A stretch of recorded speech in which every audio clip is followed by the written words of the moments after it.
একটা পিপিলিকার থেকে মানুষ দুর্বল, এটা মাথায় রাখবেন। ছোট্ট পিপিলিকা, তার থেকে মানুষ দুর্বল। প্রমাণ দিচ্ছি, পিপিলিকা তার দেহের ওজনের থেকে 3 গুণ বেশি ওজন সে একা বয়ে নিয়ে তার নিজের গন্তব্যস্থলে যেতে পারে। কিন্তু মানুষ তার নিজের দেহের 3 গুণ ওজন নিজে বইতে পারবে?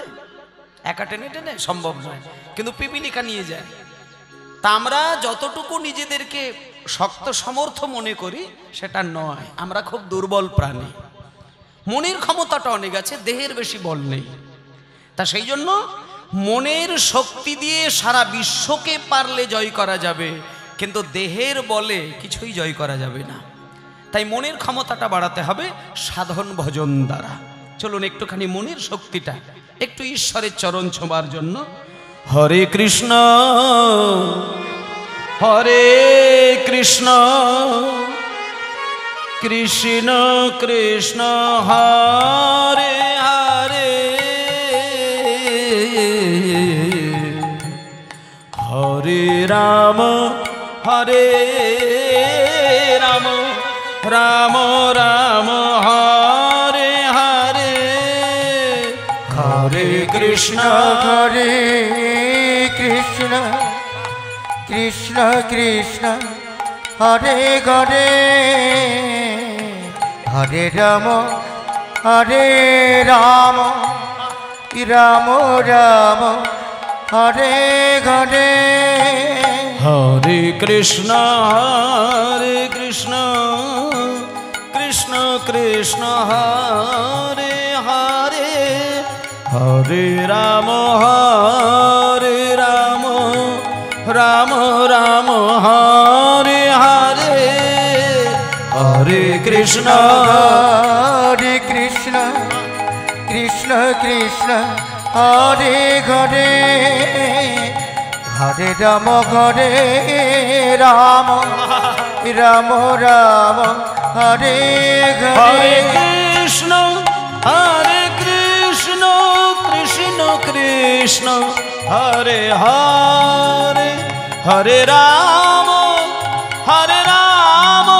রাম রাম হরে হরে হরে কৃষ্ণ হরি হরি হরি কৃষ্ণ কৃষ্ণ হরে হরে হরে রাম রাম রাম রাম হরে হরে হরে কৃষ্ণ কৃষ্ণ কৃষ্ণ হরে হরে হরে রাম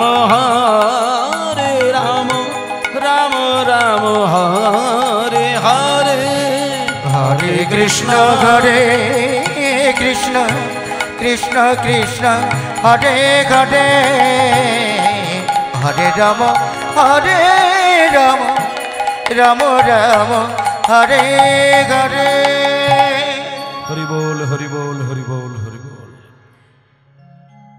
যে বিষয়টি নিয়ে কথা হচ্ছিল সেটা হলো যে মানুষকে বৈরাগ্য শিখতে হবে। কারণ আজকে যে কীর্তনটা হচ্ছে আপনাদের আমাদের এই রসের মেলা বা রাসের মেলা, যে রসক্ষেত্রে ভক্ত তার ভক্তি রসটাকে হৃদয়ে স্থান দিতে পারে সেইটাই হলো রসকুণ্ডের মেলা।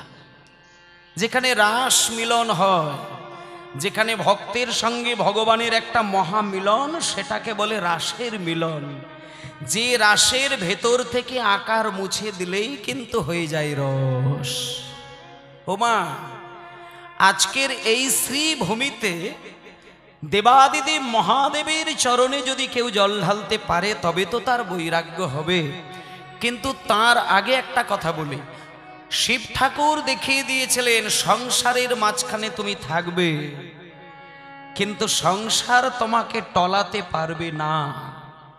কেন না, তুমি সংসারের সবকিছুর মধ্যে থাকবে, কিন্তু সংসারের মধ্যে যেগুলো নেগেটিভ, যেগুলো অশুভ, সেইগুলো তোমার হৃদয় কোনোদিন ছোঁবে না। সেই জ্ঞানের বিকশিত যদি না হয়, বিকাশ না হয়, তাহলে তুমি সংসার থেকে শান্তি লাভ করতে পারবে না। আর একটা কথা বলে দিই মা, সন্ন্যাস জীবনের থেকে সংসারী জীবনের মূল্য অনেক বেশি রামকৃষ্ণদেব দিয়েছেন। যে সংসার যদি আগে পালন তুমি না করো, তোমার সন্তান আদি হবে না। আর সন্তান আদি যদি না হয়, তাহলে সন্ন্যাসী হবে কে? একটা মানুষ কি স্বর্গ থেকে আছাড় খেয়ে পড়বে? মা বাবার মিলনেই তো সন্তান জন্ম নেবে। তাহলে আজকে যদি প্রত্যেকটা মানুষ মনে করে যে আমরা বিবাহ করব না, সন্ন্যাসী হব, তাহলে দুনিয়াতে মানুষের জন্মই হবে না। তাহলে আগে হবে সংসার, তারপরে হবে সন্ন্যাসী।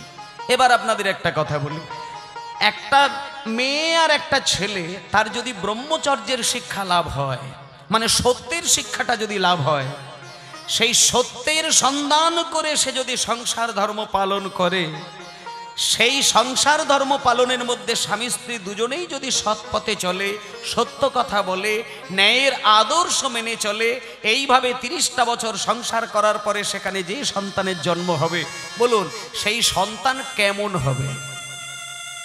এই বিচারটা করলেই বোঝা যায়। একটা মা সে ব্রহ্মচর্য পালন করে, একজন বাবা তিনি ব্রহ্মচর্য পালন করেন। তাহলে মা বাবা দুজনেই ব্রহ্মচর্যের পদ অবলম্বন করেছেন। এমন মা বাবার মহামিলনে যে সন্তানটি জন্ম নেবেন, তিনি সুমিষ্ট একটা সন্তান, যার দ্বারা সমাজ উজ্জ্বল হবেই হবে। এই জন্যই ব্রহ্মচর্য শিক্ষার দরকার মুনি ঋষিগণ দিয়েছেন। এখনো যদি মনে করেন আপনার ছেলেকে আপনি ব্রহ্মচর্য পালনের পথ ধরাবেন, ধরাতে পারেন। স্কুল কলেজে আপনি পাঠিয়ে দেন, তাতে কোনো বিষয় নয়।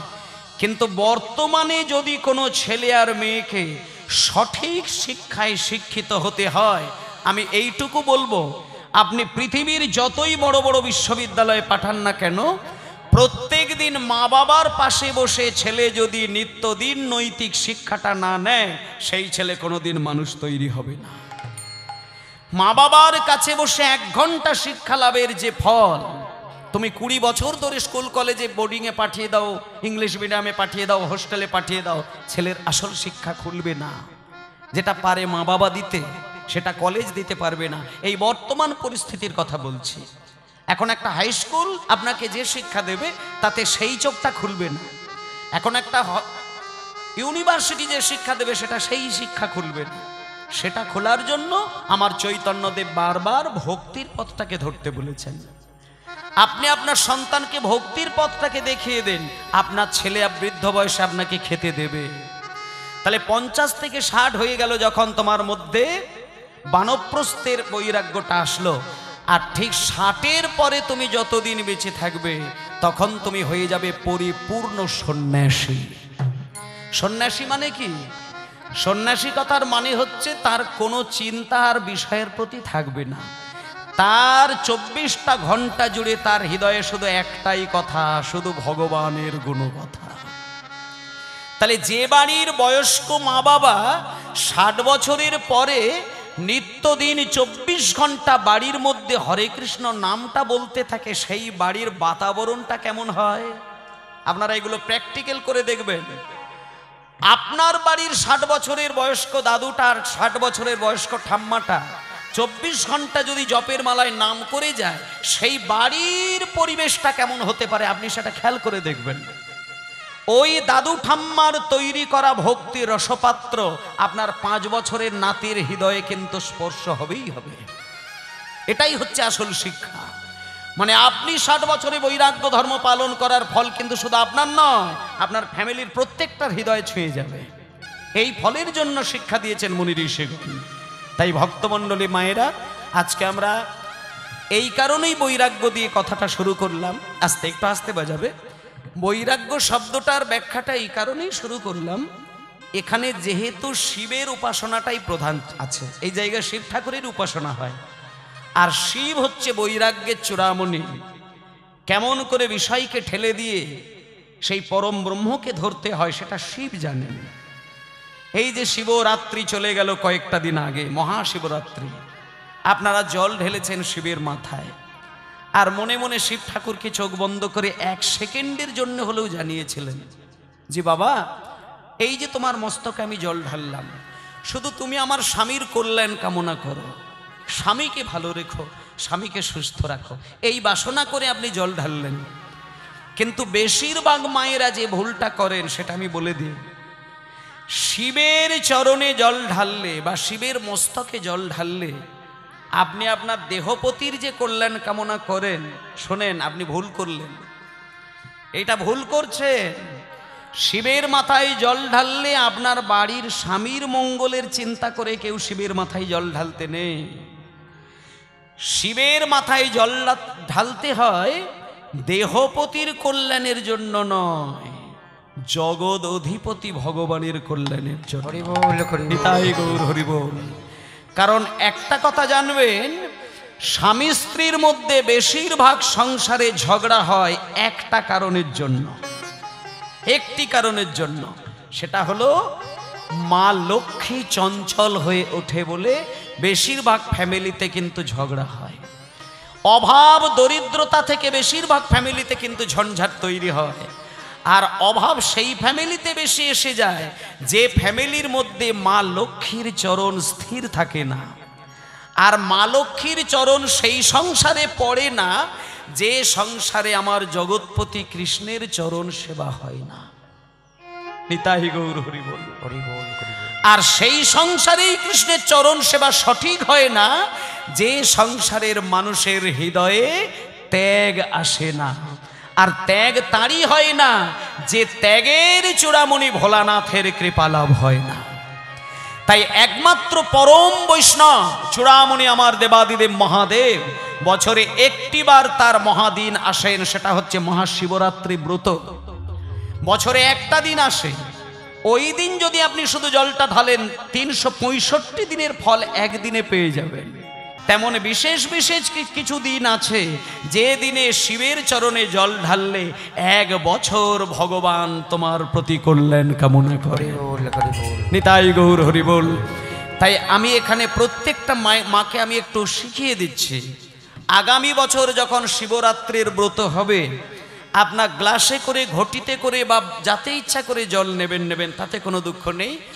শুধু শিবের মাথায় জল ঢালতে গেলে আপনি শুধু এটা বলবেন যে হে ভোলানাথ তুমি পরম বৈষ্ণব, তুমি কৃষ্ণের চরণ সেবা করে করে তুমি কৃষ্ণের কৃপা লাভ করে বসে রয়েছ। আর আমরা জানি এ জগতে প্রত্যেকটি নারী যারা দুটো স্বামীকে সমানভাবে হৃদয়ে ধারণ করেছে তিনিই হয় সতী নারী।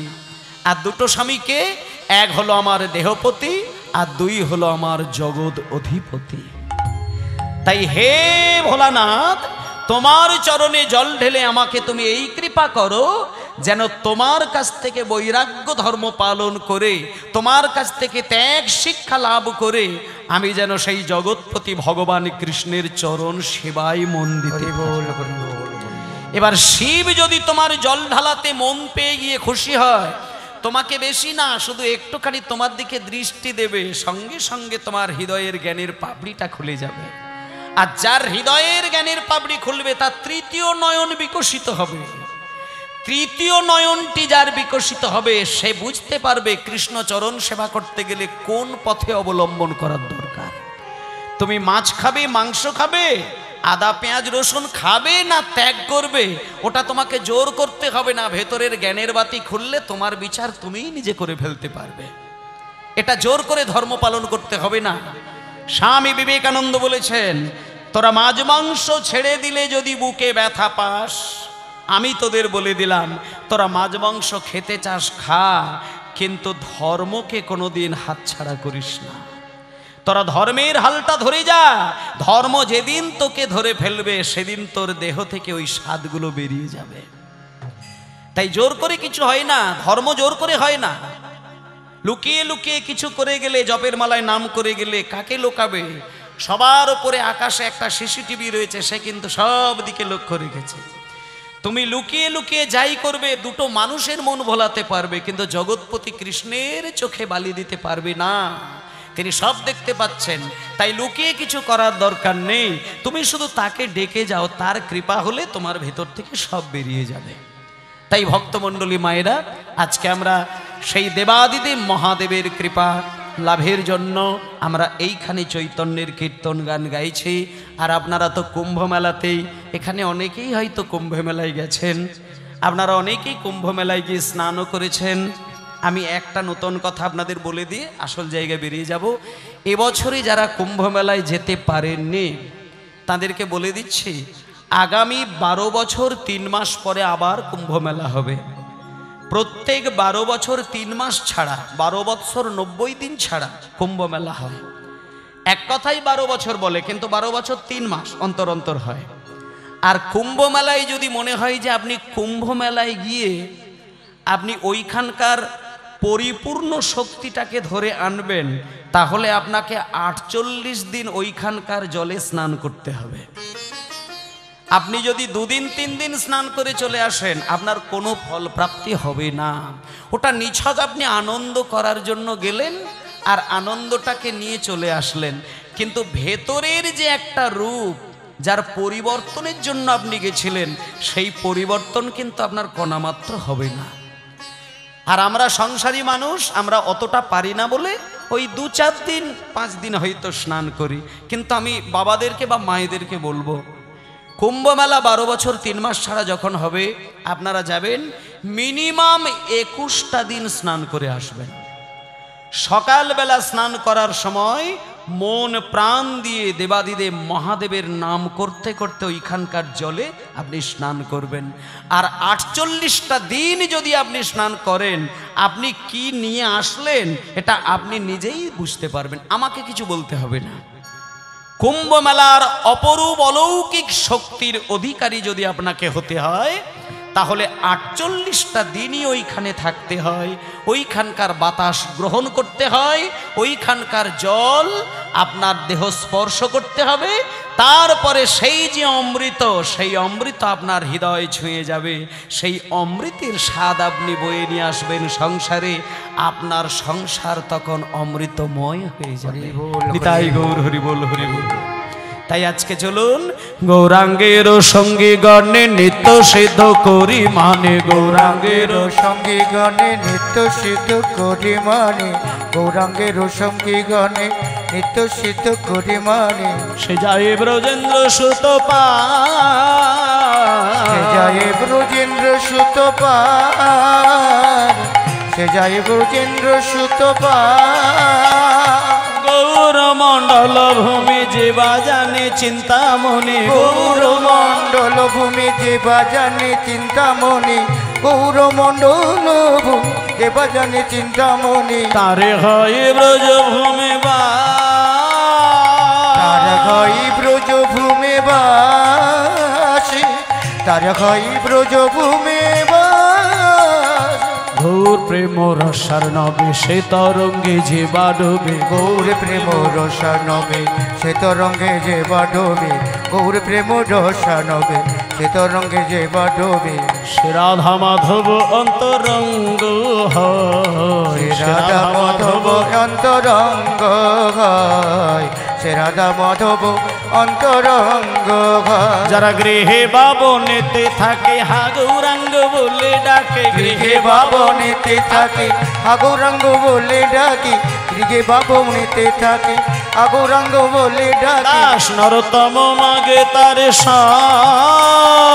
নরতম মাগে তার সঙ্গ, নরতম মাগে তার সঙ্গ, নরতম মাগে তার সঙ্গ। আমায় সঙ্গে করে নিও হে, সঙ্গে করে নিও হে, সঙ্গে করে নিও হে, আমায় সঙ্গে করে নিও হে। দাস নরতমের এই মিনতি সঙ্গে করে নিও হে, নরতমের এই মিনতি সঙ্গে করে নিও হে। বলিও হে গৌর ভক্তগণ সঙ্গে করে নিও হে, ওরে মোর ভক্তগণ সঙ্গে করে নিও হে। ও হে গৌর ভক্তগণে চরণে শরণ নিলাম, ওহে গৌর ভক্তগণ চরণে শরণ নিলাম, ওহে গৌর ভক্তগণ চরণে শরণ নিলাম। সঙ্গে করে নিও গে, সঙ্গে করে নিও গে, সঙ্গে করে নিও গে। নিতাই গৌর প্রেমানন্দে হরি বল, হরি বল, হরি বল, হরি বল। জয় নিতাই। আজকে আমরা তত্ত্ব তথ্য দৃষ্টান্ত সিদ্ধান্তের মধ্য দিয়ে কীর্তন গান আস্বাদন করব। এখনই আমরা যাব একটু মধুময় শ্রীধাম বৃন্দাবনে। সেইখানে গিয়ে দেখব ভগবানের সঙ্গে বন্ধুর সম্পর্কের মধ্যে কতটুকু প্রাণ লুকানো রয়েছে। হুমায়রা, আজকে আমরা সবাই মিলে বৃন্দাবনে গিয়ে দেখব যে বন্ধুত্বের ভাবে যদি ভগবানকে কেউ ভালোবাসতে পারেন, ভগবানকে ভালোবাসা যায় এবং ভগবানকে কিনে বাড়িতে রেখে দেওয়া যায়। মায়েরা, কেউ যদি মনে মনে চিন্তা করেন যে আমি ভগবানকে কিনে আমি বাড়ির মধ্যে রেখে দেব, আপনি পারবেন, পারবেন, এবং সেই ক্ষমতা আমাদের রয়েছে, আপনাদেরও রয়েছে। তবে ভগবানকে কিনতে গেলে টাকা পয়সা লাগে না। ভগবানকে কিনতে গেলে যেটা থাকার দরকার, আপনার ঠাকুর ঘরে আপনি একটা পাথরের গোপাল ঠাকুর রেখে দিলেন, আর তার হাতটা বাড়িয়ে রেখে দিয়েছেন বলে তার হাতে একটা নারকেলের নাড়ু সাজিয়ে দিলেন। আপনি ভাবলেন জন্মাষ্টমীর দিনে গোপালের কাছে, কৃষ্ণের কাছে আপনি 8 কড়াই ভাজা দিয়ে দিলেন, 1000 রকমের নাড়ু খাইয়ে দিলেন বলে আপনি ভগবানকে সেবা দিতে পারলেন, ওটা নয়। ভগবান যেটা পেলে নিজেকে বিক্রি করে দেয়, সেইটা যদি আপনি দিতে পারেন, তাহলে ভগবান চিরকালের জন্য তোমার কাছে বিক্রি হয়ে যায়। এটা ভগবানের নিজের মুখের কথা। তিনি বলেছেন, বারবার বলেছেন যে আমাকে যদি সংসারী কোনো মানুষ অল্প পয়সা খরচা করে বাজার থেকে একটা ফল কিনে নিয়ে এসে আমার মন্দিরে বসে বসে ছোট্ট ছোট্ট করে কুচিয়ে প্লেটে সাজিয়ে আমার চরণে দিয়ে বলতে পারে, ঠাকুর আজকে আমি তোমাকে এই 2টো ফল কুচিয়ে দিলাম, তুমি আমার হাতের এই নৈবেদ্যটুকু তুমি আজকে পাবে, আমি কথা দিলাম। ডেকে যখন আমার কাছে তুমি নৈবেদ্য সাজিয়ে দিচ্ছ, আমি কথা দিলাম তোমার হাতের ওই ফল কোচানো আমি খাবো। কিন্তু সংসারী মানুষের মাঝে মাঝে দেখবেন এইরকমও দুর্গতি হয়, সারা বাড়ি তজনজ করে খুঁজে ফেললেও দেখবেন একদিন 50টি টাকা ঘর থেকে বার হয় না। কারণ আমরা খেটে খাওয়া মানুষ। মাঝে মধ্যে একদিন এমন অভাবের দিন আসে, সারা বাড়ি খুঁজে ফেললেও দেখবেন 50টা টাকা 10টা টাকা ঘর থেকে বেরোবে না। এটা আমরা বুঝি না, কিন্তু ভগবান বুঝে গেছেন। ভগবান বলেছে যে হে সংসারী মানুষ, যদি কোনো দিন তোমরা পয়সা না পেয়ে, ফল কিনতে না পেরে, অন্তত পক্ষে ফুলের বাগান থেকে একটা ফুল তুলে নিয়ে আমার কাছে দিয়ে, আমার চরণে সাজিয়ে দিয়ে শুধু বলতে পারো, ঠাকুর আজ আমি তোমাকে কিছুই দিতে পারি না, শুধু আমি তোমাকে 2টো ফুল দিয়ে তোমার চরণ সেবা করলাম, আমি কথা দিলাম হামাগুড়ি দিতে দিতে গিয়ে তোমার ওই 2খানা ফুল আমি মুখে তুলে দেব। ভক্তের ডাক যখন ব্যাকুল ভাবে কেঁদে ওঠেন, ভক্ত যখন ব্যাকুল ভাবে কেঁদে গিয়ে কৃষ্ণকে ডাকে, ভগবান ভক্তের কাছে বাচ্চা শিশুর মতন হয়ে যায়। আমরা ভগবানকে মনে করি বিশাল কিছু, কিন্তু ভক্তি দিয়ে ভক্ত ডাকলে ভগবান তার কাছে শিশু হয়ে যায়। তা ফল দিলে ভগবান খায়, ফুল দিলে ভগবান খায়। আর পরক্ষণে বলছে, ফল ফুল কিছুই যদি তুমি হাতের কাছে না পাও, শুধু যদি 2টো তুলসী পত্র খসিয়ে নিয়ে আমার চরণে এসে বলতে পারো, ঠাকুর আজ আমি ফলও দিতে পারি না আর ফুলও দিতে পারি না, শুধু পাতা দিয়ে তোমার চরণ সেবা করলাম, আমি কথা দিলাম তোমার হাতের ওই পাতাও আমি চিবিয়ে চিবিয়ে খাবো। কিন্তু মায়েরা, ঠাকুর আরেকটা কথা বললেন, এমন অনেক ভক্ত আছে যারা ফল দিতে পারে না, ফুল দিতে পারে না, পাতাও দিতে পারে না, তারা শুধু একটা জিনিস দিয়ে রাত দিন কৃষ্ণকে সেবা দেয়, সেটা হলো 2 ফোঁটা চোখের জল। তাতে করে বলছে কিচ্ছু দিতে লাগবে না, কিছুই দেওয়ার দরকার নেই, তোমার তালপাতার কুঁড়ে ঘর রেখেছো, ওটাই আমার কাছে রাজপ্রাসাদ।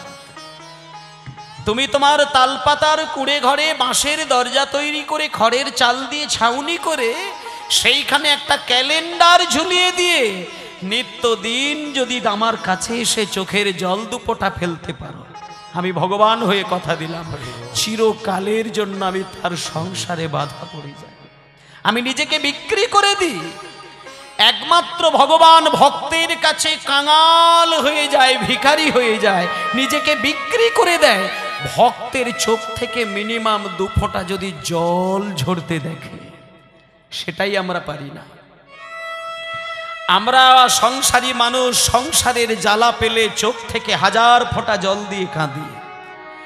কোন স্বামী যদি স্ত্রীকে ব্যথা দিয়ে কাঁদায়, দেখা গেল স্ত্রী সারাদিন ধরে কাঁদতে কাঁদতে কাঁদতে কাঁদতে পাগল হয়ে যায়, কিন্তু কোনোদিন ভগবানের মন্দিরে গিয়ে দরজা বন্ধ করে দিয়ে তার চিন্তা করে করে কোনোদিন 1 ফোঁটা জলে আমরা কাঁদতে পারি না। ও মায়েরা, ভগবানকে কাঁদতে গেলে যেদিন কেঁদে উঠবেন, দেখবেন যদি কোনো ভক্ত ভগবানের কাছে কাঁদতে গিয়ে দেখেন চোখ থেকে বরফের মতো ঠান্ডা জল বিগলিত হচ্ছে, সেদিন জানবেন আপনি এই এতদিন পরে আজকেই ভগবানকে ভালোবাসতে পারলেন। ভগবানকে প্রাণ দিয়ে ভালোবাসলে যে জলটা চোখ থেকে ঝরে, সে জলটা কোনোদিন গরম জল নয়, সেটা হবে ঠান্ডা জল। আর সেই ঠান্ডা জল দিয়ে যদি তার সেবা করা যায়, আপনাকে কিচ্ছুটি করার দরকার নেই, কোনো কিচ্ছুই চাইবার দরকার নেই। রাজাকে চাইলে পরে অর্থ পাওয়া যায় না, রাজার চরণ সেবা করে যদি তার মনটা কিনে নেওয়া যায়, রাজা তোমাকে 2 দিনের মধ্যেই রাজা করে দেবেন। নিতাই গৌর প্রেমানন্দে হরি বল। রাজার কাছে চাইলে পরে তোমাকে 2 লাখ টাকা 10 লাখ টাকা দেবে, তাতে তুমি রাজা হতে পারবে না। কিন্তু রাজার সেবা করে করে যদি তুমি তার মনটাকে খুশি করে দিতে পারো, রাজা তোমাকে রাজা বানিয়ে দিতে পারবে, সেটা রাজার স্বভাব। তা কৃষ্ণ তিনি বিশ্ব ব্রহ্মাণ্ডের রাজা, সে রাতে দিনে রাজা তৈরি করে দেয়, কিন্তু নিজে কোনোদিন রাজা হতে চায় না, এটা ভগবানের স্বভাব। তাই ভক্তমণ্ডলী মায়েরা, আজকে আমরা সেই মহাবিশ্ব ব্রহ্মাণ্ডের রাজা কৃষ্ণচন্দ্র, তার স্বভাবটি কেমন, তাকে কেমন সুরে, কেমন স্বরে, কেমন ভক্তিতে ডাকলে পরে আমাদের হৃদয়ে এসে প্রত্যেক দিন দেখা দেয়, আজকে সেই ভক্তির কথা আমরা আস্বাদন করব। চলুন আমরা একটুখানি বৃন্দাবনে যাই। যে তৃষা জাগিলে তোমারে হারাবো, সে তৃষায় আমার জাগায় না। যে তৃষা জাগিলে তোমারে হারাবো, সে তৃষায় আমার জাগায় না। নিতাই গৌর হরি বল। জাগিলে তোমারে হারাবো, সে তৃষায় আমার জাগায় না। যে ভালোবাসায় তোমারে ভুলিব, যে ভালোবাসায় তোমারে ভুলিব, সে ভালোবাসায় ভোলায় না। যে তৃষা জাগিলে তোমারে হারাবো, সে তৃষায় আমার জাগায় না। যে তৃষা জাগিলে তোমারে হারাবো, সে তৃষায় আমার জাগায় না। যে জ্ঞানের দীপ তোমার লুকায়, সে জ্ঞানের দীপ জ্বালায় না। যে জ্ঞানের দীপ তোমার লুকায়, সে জ্ঞানের দীপ জ্বালায় না। যে আঁকি ঝরিলে তোমারে লোভিব, সে আঁকির ধারা মুছায় না। যে আঁখি ঝরিলে তোমারে লোভিব, সে আঁখির ধারা মুছায় না। যে আঁকি ঝরিলে তোমারে লোভিব, সে আঁকির ধারা মুছায় না। যে আঁখি ঝরিলে তোমারে লোভিব, সে আঁখির ধারা মুছায় না। যে নেশায় আমায় তোমা ছাড়া করে সে নেশায় আমার জাগায় না। যে সুখ লোভিলে তোমারে ভুলিব, যে সুখ লোভিলে তোমারে ভুলিব, সে সুখ সাগরে ভাসায় না। যে তৃষা জাগিলে তোমারে হারাবো, সে তৃষায় আমার জাগায় না। যে তৃষা জাগিলে তোমারে হারাবো, সে তৃষায় আমার জাগায় না। নিতাই গৌর হরি বল, গৌর হরি বল, গৌর হরি বল। যে তৃষা জাগিলে তোমারে হারাবো ঠাকুর, সে তৃষা তুমি আমায় কোনোদিন জাগিয়ে দিও না। কি অপূর্ব কথা দেখুন মা। যে আঁখি ঝরিলে তোমারে লোভিব, সে আঁখির ধারা তুমি কোনোদিন মুছিয়ে দিও না। এই কথার মধ্যে খুব আবেগের কথা বললেন। আমরা কিন্তু অনেক সময় কাঁদতে কাঁদতে ভগবানকে ছুঁড়ে ফেলে দিই।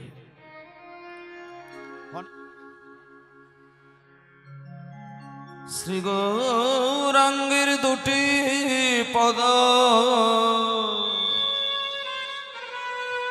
যার ধন সম্পদ, যার ধন সম্পদ, কেবল সে জানে ভক্তি রস সার। কেবল সে জানে ভক্তির রস সার। কেবল সে যা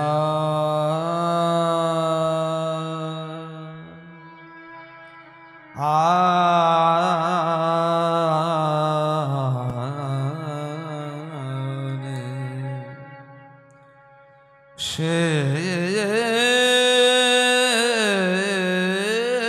জানে, সে জানে ভক্তির রস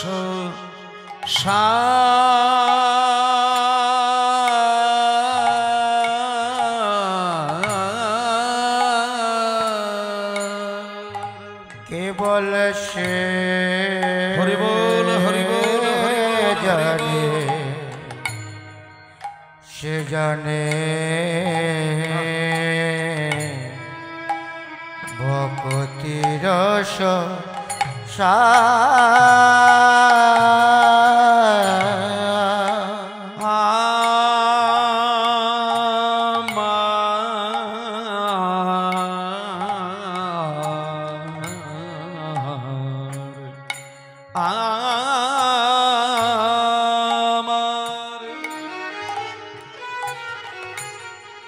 আমার শ্রী গৌরাঙ্গের দুটি পদ, যার ধন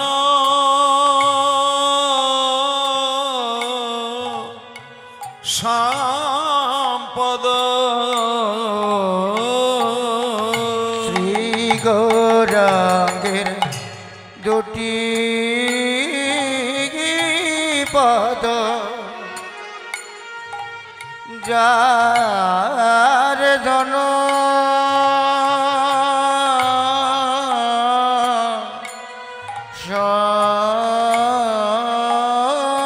সম্পদ, কেবল সে জানে, সে জানে, সে জানে ভক্তির রস কেবল সে জানে, কেবল সে জানে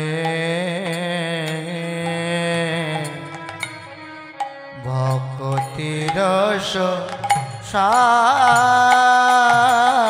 কেবল সেই তো জানে গো, কেবল সেই তো জানে গো, কেবল সেই তো জানে গো, কেবল সেই তো জানে গো। এই যে কৃষ্ণ ভক্তির রসা সাধন সেই তো জানে গো, কৃষ্ণ ভক্তি রস সাধন সেই তো জানে গো।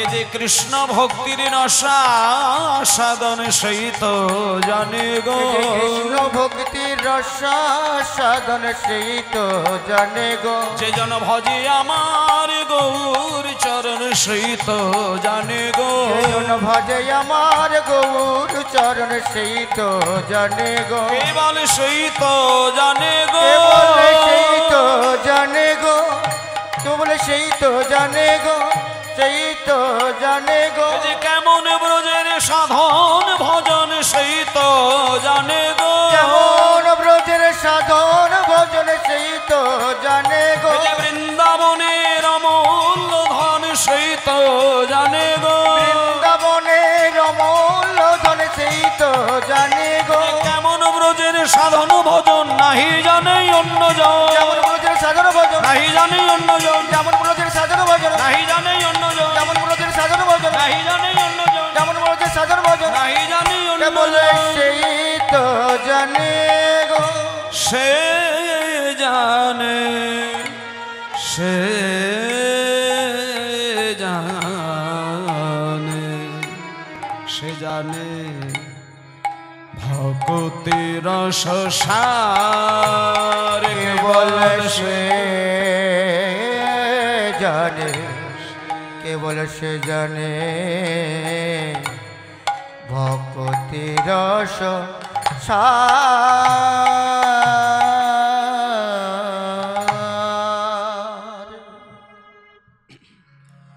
আরাধ্য ভগবান ব্রজেশ তনয় স্তধাম বৃন্দাবন রম্যা কাচিদুপাসনা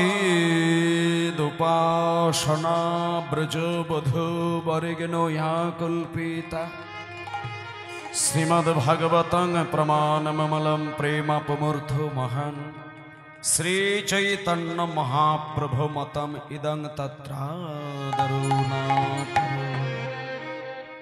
নিতাই গৌর হরিবোল, গৌর হরিবোল, গৌর হরিবোল। জয় নিতাই, জয় নিতাই।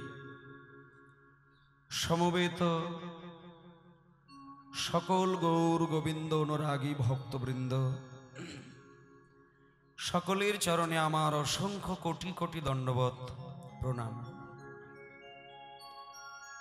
আজকে আমাদের কাছে খুব বড় আনন্দের একটা দিন, কারণ চৈতন্যদেবের এই কীর্তন গান মহাশিবরাত্রি, শিবের উপাসনার একটা বিশেষ দিনকে কেন্দ্র করে এইখানে চৈতন্যদেবের নাম অমৃত আস্বাদন হচ্ছে। যে বৈষ্ণব দিবানিশি তাঁরই গুণকীর্তন করে গিয়েছিলেন, এই শিব ঠাকুর তিনি ছিলেন 12 জন বৈষ্ণবদের মধ্যে শ্রেষ্ঠ বৈষ্ণব। আচ্ছা, একটুখানি এই মনিটারে বেশটা কম, এই মনিটার দুটো সাত করতে হবে। জয় নিতাই। স্বয়ম্ভু নারদ শম্ভু কুমার কপিল মনু প্রহ্লাদ জনক ভীষ্ম বলির বয়ান সখীর বয়ম। 33 কোটি দেব দেবতার মধ্যে শিব হচ্ছে প্রধান বৈষ্ণব। 12 জন বৈষ্ণবদের মধ্যে শ্রেষ্ঠ হচ্ছেন শিব ঠাকুর। তিনি দেখিয়েছিলেন যে আভরণ দিয়ে বৈষ্ণব হলে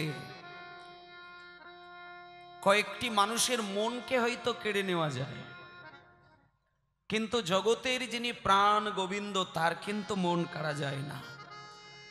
কারণ বৈষ্ণব হতে গেলে বৈষ্ণবের আভরণটি আগে নয়, একজন খাঁটি বৈষ্ণবের প্রধান লক্ষণ হবে তার আচরণ, আভরণ নয়। শিব ঠাকুরের আভরণের দিকে যদি কেউ তাকায় তাহলে তার বৈষ্ণবের কোনো চিহ্নই পাওয়া যাবে না। একটুখানি রিভাব দিতে হবে। বৈষ্ণব হতে গেলে মিনিমাম যেটা থাকার দরকার সেটা অন্তত পক্ষে তুলসী মালাটা গলায় থাকতে হবে। কিন্তু শিবের তুলসী মালা গলায় থাকে না। বৈষ্ণব হতে গেলে ধুতি পাঞ্জাবি পরতে হয়, কিন্তু শিব ধুতি পাঞ্জাবির পরোয়াই করেননি। আচ্ছা, বৈষ্ণব হতে গেলে তিলক সেবা করতে হয়। বৈষ্ণবের তিলক দেখবেন দুটো রেখা থাকে, মাঝখানে একটা পাতার চিহ্ন থাকে, এটা হচ্ছে বৈষ্ণবের তিলক। কিন্তু শিবের কপালে ওই রকম তিলক কোনো ক্ষণে আপনারা দেখতে পাবেন না। শিব ঠাকুরের কপালে তিলক আছে, তবে ওই এইভাবে লম্ব তিলক নয়, আড়াআড়ি তিলক রয়েছে। তাহলে এই যে শিব ঠাকুর, তিনি তিলক সেবাও করেননি, ধুতি পাঞ্জাবিও পরেননি, তুলসী মালা গলায় নেননি, আর চন্দনের ফোঁটাও পরেননি। তার একটাই শুধু কাজ, তিনি হচ্ছেন ছাই ভস্য মেখে শ্মশানে ঘুরে বেড়ানো। আচ্ছা, তাহলে শিব ঠাকুর বিষ্ণুর সেবা করেন। শিব চিরকাল ভগবান বিষ্ণুর পাদ পদ্মে মন সমর্পণ করেন। তবু কিন্তু শিবের আভরণে কোনো বৈষ্ণবের চিহ্ন পাওয়া যায়নি। তার একমাত্র কারণ হলো শিব ঠাকুর জগতের প্রত্যেকটি মানুষকে দেখিয়েছেন যে বৈষ্ণব যদি তোমাদের হতে হয় তাহলে বাইরের আভরণটিকে আগে ছেড়ে দাও, আগে তোমরা লক্ষ্য করো তোমাদের আচরণটি বৈষ্ণবের মতন কিনা। এবং যেটি বারবার চৈতন্য দেব তুলে ধরেছেন আমাদের বাংলার মাটিতে। চৈতন্য মহাপ্রভু তিনি কীর্তন গানের মধ্য দিয়ে একটা শিক্ষা দিতে চেয়েছেন যে তোমরা আগে নিজের চিন্তাটাকে বৈষ্ণবের মতন তৈরি করো। আর বৈষ্ণব কাকে বলে না, একটা মানুষ ততক্ষণে বৈষ্ণব হতে পারবে না যতক্ষণে তার মনের মধ্যে বৈরাগ্য চেতনাটা না জাগবে, সে বৈষ্ণবের পদ অবলম্বন করতে পারবে না। বৈরাগ্য কাকে বলে? আমরা সবাই সংসারী মানুষ, কিন্তু এই প্রত্যেকটি সংসারী মানুষকে একদিন সন্ন্যাস ধর্ম গ্রহণ করতে হবে। যেটা আগেকার দিনে শিক্ষার মধ্যে বলা ছিল, 1 থেকে 5 বৎসর বয়স পর্যন্ত শিশু মায়ের কোলে আদর ভালোবাসা পাবে। মায়েরা এই কথাগুলো মন দিয়ে শুনবেন। 0 থেকে 5 বছর একটা বালক কিংবা বালিকা 2 তারা মা বাবার কোলে আদর খাবে। আর ঠিক 5 বছর প্লাস হয়ে গেল যেদিন, সেদিন তাকে শিক্ষা লাভের জন্য গুরুর গৃহে যেতে হবে। যেটা এখনকার দিনে গুরুর গৃহ নয়, এখনকার দিনে স্কুলে পাঠিয়ে দেওয়া হয়, ইংলিশ মিডিয়ামে পাঠিয়ে দেওয়া হয়। তাও 5 বছরের পরে নয়, 3 বছরের পর থেকেই ব্যতিব্যস্ত হয়ে যায় মায়েরা। তা যাই হোক, সেটাও যদি হয়, অন্তত মা বাবাদের মিনিমাম এই চৈতন্যটা থাকার দরকার যে একটা 3.5-3 বছরের বালক কিংবা বালিকাকে কতটুকু শিক্ষার চাপ দিলে তবে তার ক্ষেত্রে সেটা পরিষ্কার, এটাও ভাবার দরকার। তা না হলে আমি শুধু শিক্ষার একটা পর্বতকে মাথায় তুলে দিলাম, এডুকেশনের একটা পাহাড় আমি মাথার মধ্যে চাপিয়ে দিলাম। হয়তো দেখবেন মা বাবার চাপে পড়ে শিশুটা হয়তো পড়াশোনাতে একটু ভালো হলেও হতে পারে, কিন্তু ওই পড়াশুনো করতে করতে যখন ছেলেটা এককালে একটা শিক্ষিত মানুষ তৈরি হয়ে গেল, মা বাবার কাছে হয়তো কটা দামি সার্টিফিকেট নিয়ে সে ধরাতে পারবে, আর মা বাবা সেই সার্টিফিকেটগুলো দেখে খুব আনন্দ পাবে। তার কটা দিন পরে দেখবেন একটা বড় চাকরিও পেয়ে গেল, মায়ের মনটা খুব খুশি হয়ে গেল। তারপরে দেখবেন কিছুদিন পরে আপনি শুনতে পাবেন আপনার ছেলে মাস গেলে 1 লাখ 2 লাখ টাকা মাইনে পাচ্ছে, বেতন পাচ্ছে। তার মানে আপনি বুঝে গেলেন যে আমার ছেলে একটা মেশিন তৈরি হয়ে গেছে। কিসের মেশিন? না, টাকার মেশিন। আর যখনই ছেলেকে টাকার মেশিন তৈরি করে ফেললেন, আপনি কিন্তু জানতেই পারলেন না যে মানুষের সঙ্গে মেশিনের পার্থক্যটা কোথায়। টাকার মেশিন বানাতে গেলে মা বাবা টাকা খরচা করে হয়তো মানিয়ে ফেলতে পারেন, কিন্তু মেশিনের সঙ্গে মানুষের একটা বিরাট পার্থক্য রয়েছে। সেই পার্থক্যটা কি জানেন মা? শোনেন, একটা মেশিন মনে করলে 1 লক্ষ মানুষের কাজ 1 ঘন্টায় করে দিতে পারে, একদিনে করে দিতে পারে। কিন্তু ওই মেশিনের সঙ্গে মানুষের তফাৎ আসল জায়গায়, সেটা হলো মেশিনের হৃদয় বলতে কিছু থাকে না, কিন্তু মানুষের একটা হৃদয় আছে। তাহলে আপনি যখন ছেলেকে মেশিন বানাবেন, আপনাকে বারবার ওপর নিচ চিন্তা করে দেখতে হবে যে ছেলেটাকে আমি শিক্ষিত ছেলে তৈরি করব বটে, কিন্তু ছেলেটার হৃদয়টা যেন পরিষ্কার থাকে। তা না হলে ছেলেটা শিক্ষিত হয়ে গেল, দামি টাকার মেশিন তৈরি হলো, মাস গেলে কোটি কোটি টাকা বেতন পাচ্ছে, কিন্তু দেখবেন ওই মানুষটার দ্বারা সমাজের কোনো শুভ কাজ হবে না। তার সত্য প্রমাণ কয়েক মাস আগে কলকাতার আরজি করে সারা বিশ্বের মানুষকে দেখিয়ে দিয়েছেন যে শিক্ষা লাভ করে একটা বড় ডাক্তার হলে সে হয়তো টাকার মেশিন হয়, কিন্তু সমাজ সেবক হতে সে পারবে না। তার সত্য প্রমাণ আরজি কর কাণ্ড। তার নাম সকলেই জানেন। সন্দীপ ঘোষের নাম কে জানেননি? এখানে এমন একটা মানুষ নেই তিনি জানেননি। কিন্তু তিনি কিন্তু তার মা বাবার একটা ভালো আদরের সন্তান। তার মা বাবা কোটি কোটি টাকা ব্যয় করে একটা ভালো ডাক্তার তৈরি করেছিলেন। এক কথাই বলা যায় একটা মেশিন তৈরি করেছিলেন, কিন্তু 100% গ্যারেন্টি দিয়ে বলা যায় তিনি কিন্তু মানুষ তৈরি হয় না। নিতাই গৌর প্রেমানন্দে হরি বল। তাহলে এই মেশিন আর মানুষ, এই পার্থক্যটা যতদিনে না বোঝা যায় ততক্ষণ মানুষ বৈষ্ণবের পথটাই ধরতে পারবে না। বৈষ্ণবের পথ অতি সূক্ষ্ম, অতি রসালো। এটা খুব সূক্ষ্ম জিনিস, সহজে ধরা যায় না। আবার এর মধ্যে অতীব রস রয়েছে, যে রস একবার যদি কারোর মন স্পর্শ হয় তার মন সিক্ত হয়ে গিয়ে নয়ন থেকে অশ্রু বিগলিত হয়। নিতাই গৌর প্রেমানন্দে হরি বল। তাই ভক্তমণ্ডলী মায়েরা, এই যে বৈষ্ণবের আভরণ, বৈষ্ণবের আচরণ, এই দুটোর মধ্যে পার্থক্যটা বারবার নিজেদের মনকে বাজাতে হবে। তাই ভক্তমণ্ডলী মায়েরা, একটুখানি আমি কটা কথা আমি বলবো। কীর্তন গানে পালা বা লীলাটা কিন্তু বড় পয়েন্ট নয়। আমি 3টে ঘন্টা কীর্তন শুনে আমার হৃদয়ের মধ্যে কোন জিনিসটাকে সংস্কার করতে পারলাম, সেইটাই কীর্তনের আসল রস। মানে এক কথাই বলা যায়, আমার অজ্ঞানতার অন্ধকার সরে গিয়ে কতটা জ্ঞানের প্রদীপ জ্বলল। একটা অন্ধকার ঘরে আস্তে একটা জিরো ল্যাম্প যদি জ্বালিয়ে দেন, আপনি জিরো ল্যাম্পের দ্বারা দেখতে পাবেন কোন দিকে খাট আছে, কোন দিকে টেবিল আছে, কোন দিকে বই রাখা রয়েছে, এটা দেখতে পাবেন। কিন্তু টেবিল খাটে কতগুলি ধুলো মাখানো রয়েছে, ওটা জিরো ল্যাম্পের আলোয় কিন্তু দেখা যাবে না। কেন না? ওই আলোর জ্যোতি ততটা নেই যে ময়লাটাকে আপনাকে ধরিয়ে দেবে। তেমনি যতক্ষণে জ্ঞানের প্রদীপের উজ্জ্বলতা বিকশিত না হবে, ততক্ষণ মনের ভেতরের ময়লাটা আপনি নিজে দায়িত্বে ধরতে পারবেন না। আপনি বুঝতে পারবেন যে আমার মনে পাপ এসেছে, আপনি বুঝতে পারবেন আমার মনে হয়তো ধুলো জমেছে, কিন্তু কতটা পরিমাণ ধুলো, কতটা পরিমাণ পাপ, সেটা জ্ঞানের প্রদীপটা যত পরিষ্কার না হবে ততক্ষণে আপনি ধরে রাখতে পারবেন না, ধরতে পারবেন না। আর সেই জ্ঞানের প্রদীপটা যত বেশি বিকশিত হতে পারবে, তত তোমার মনের মধ্যে ত্যাগ জন্ম নেবে। আর ত্যাগ যদি মনে জন্ম নেয়, তখনই তুমি জানবে তোমার একটু একটু করে বৈরাগ্য ধর্ম হচ্ছে। নিতাই গৌর হরি বল।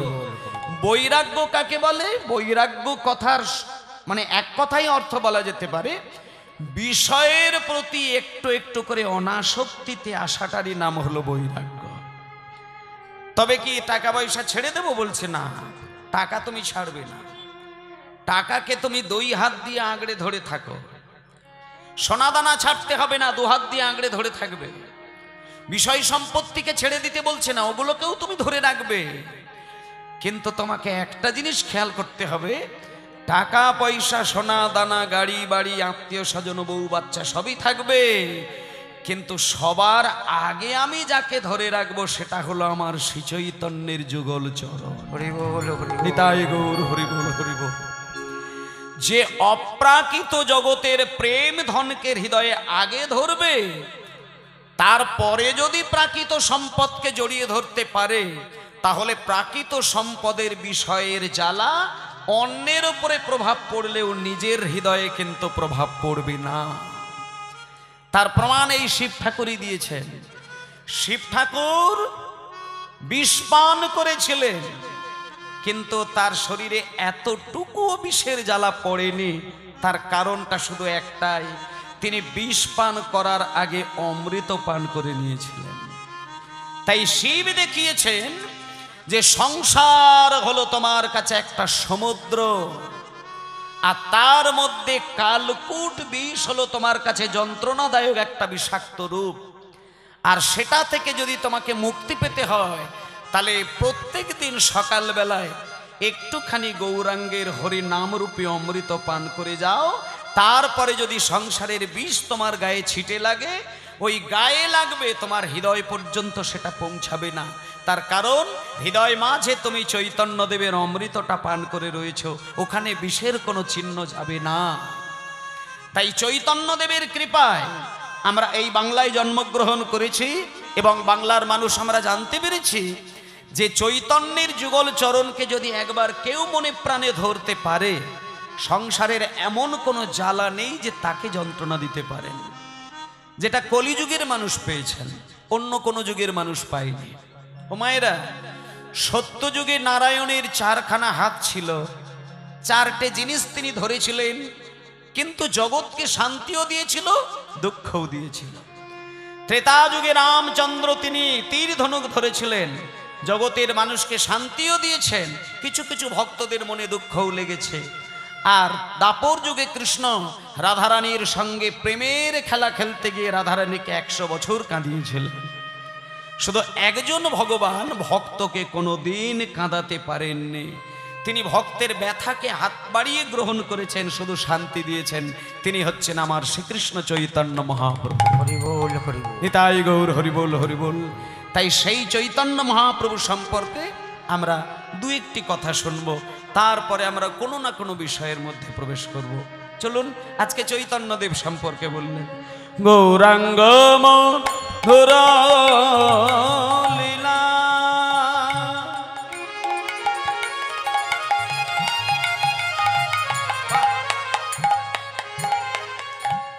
যার করনে প্রবেশিলা,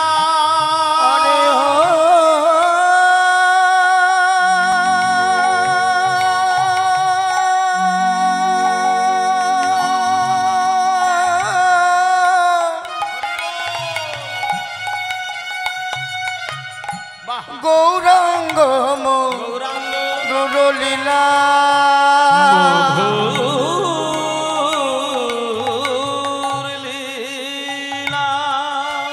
যার করনে প্রবেশিলা, হৃদয় নির্মল ভেল ওই না হৃদয় নির্মল ভেল দাঁড়া। ভক্তমণ্ডলী মায়েরা বাবারা রয়েছেন সবাই। তা আজকে এই পদাবলিতে বলছে মায়েরা, যে কথাটি দিয়ে শুরু করেছিলাম সেইখান থেকে বলি, একটা মানুষের মধ্যে চারখানা বিদ্যা যদি থাকে, তাহলে শেষের দিকে গিয়ে কিন্তু সে বৈরাগ্য ধর্ম পালন করতে পারবে। আস্তে মা, সামনে কথা না, সামনে কথা না, আস্তে। 0 থেকে 5 বৎসর বয়স পর্যন্ত শিশুকালে শিশুর মতন আচরণ থাকাই ভালো।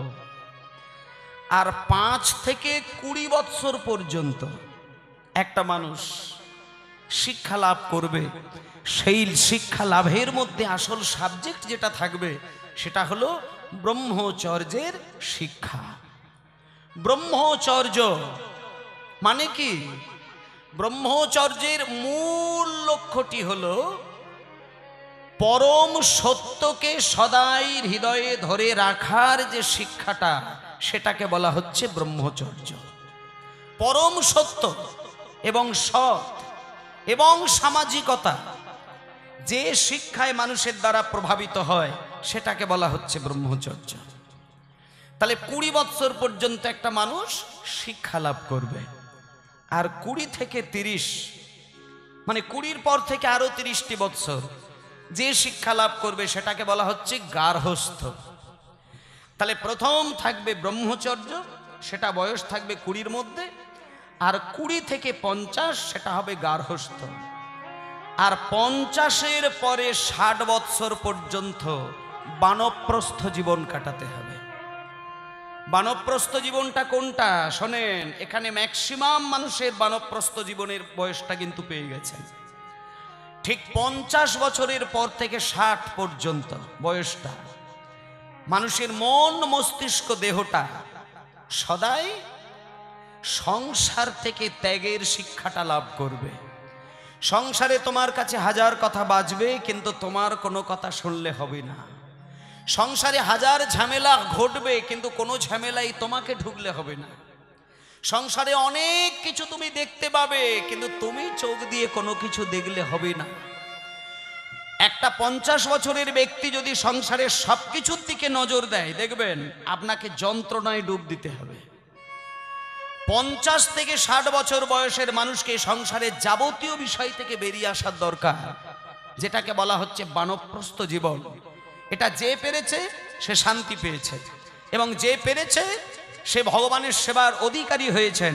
যে পারেনি সে যতই জপের মালায় নাম করুক, আমি গ্যারেন্টি দিয়ে বলবো সংসারের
জয় নিতাই।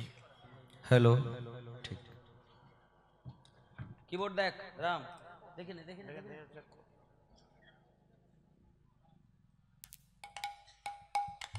জয় নিতাই।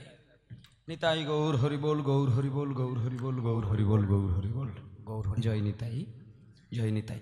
রিভাবটা একটু দিয়ে দেবেন।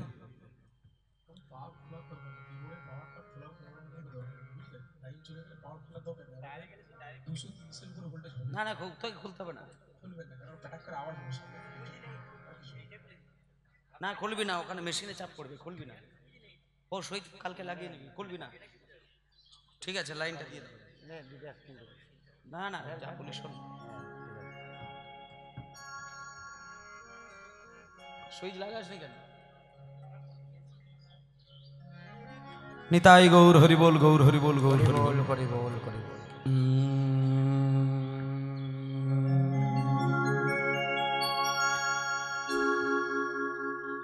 জয় নিতাই। সবাই মিলে একটুখানি হরে কৃষ্ণ এই গানটার মধ্য দিয়ে আবার একই ছন্দে ফেরত আসবো। সবাই গানটা আমরা গাইব, আপনারা গাইতে হবে না, কিন্তু মনে মনে গানটা গাইবেন। মনের থেকে বড় সত্যি আর কারোর কিছু হতে পারে না। দেহের কতটুকু ক্ষমতা,